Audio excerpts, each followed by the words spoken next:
Hello everyone and welcome back to Destiny. We are exactly 1 week away from the Destiny 2 gameplay premiere livestream on May 18th at 10 AM Pacific. I saw a Reddit post the other day saying that they were both impressed and disappointed in the lack of leaks for Destiny 2, which of course I agree with, but I interestingly enough discovered another Reddit post today showing off new class-specific merchandise for Destiny 2.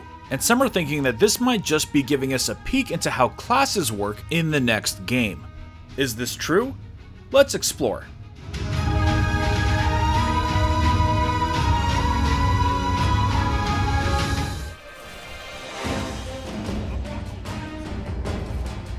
So during the gameplay premiere keynote presentation, the game's developers will be showcasing the game for the first time. And since it's called a gameplay premiere, we can expect them to focus on, well, gameplay. That includes guns, mobility, possible new enemies, and of course, the thing that sets Destiny apart from most other games, your abilities. We already know that our Guardians have been stripped of all of our abilities and subclasses. The invitations that went out to people for the event featured a very curious line, "Welcome to a world without light," which I believe reinforces that fact even more. The game's official synopsis even states that we will have to travel the system and attain new devastating combat abilities, which I believe translate into new subclasses. Now, some people online have been asking about the subclasses that we got in the Taken King, the Sunbreaker, Stormcaller, and Night Stalker, and while they aren't gifted to us by the Traveler itself, I believe they're still activated and powered by our Guardian's light. I mean, the first thing you do when you get your new subclass is use your super over and over again, which is made possible by a buff called Boundless Light. So light still plays a pretty big part in those subclasses, so there's a good chance we won't be seeing them in Destiny 2. So this brings us to the possible leaked merchandise currently available for pre-sale on the GameStop website. And honestly, it's looking less and less like a leak, as the products are still online and fully available for purchase.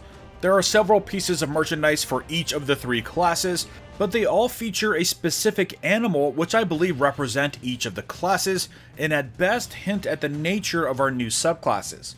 We see a lion representing Titans, which are traditionally seen as brave and strong. We see a serpent for the Hunters, representing cunning and stealth, and an eagle for Warlocks, representing knowledge and majesty. The interesting thing to take note of is that we don't see the traditional markers of subclasses here, like the elemental properties of Void, Arc, and Solar. I mean, it's possible that Destiny will move away from elemental-based subclasses and focus more on role responsibilities, like with most other MMORPGs. Remember that Luke Smith, the game's director, is a big MMORPG fan, and there are already rumors of other parts of the game becoming more MMO-like. So this theory isn't that much of a stretch.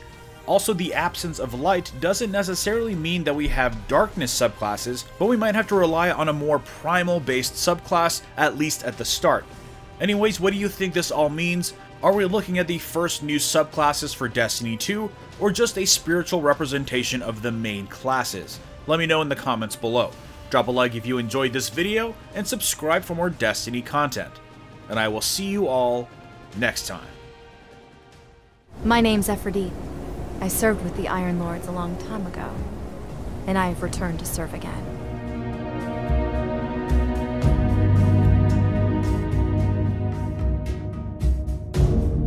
So who knows, we might end up finally learning the location of Aphrodite's group and learn some of their abilities to help us overcome the Red Legion.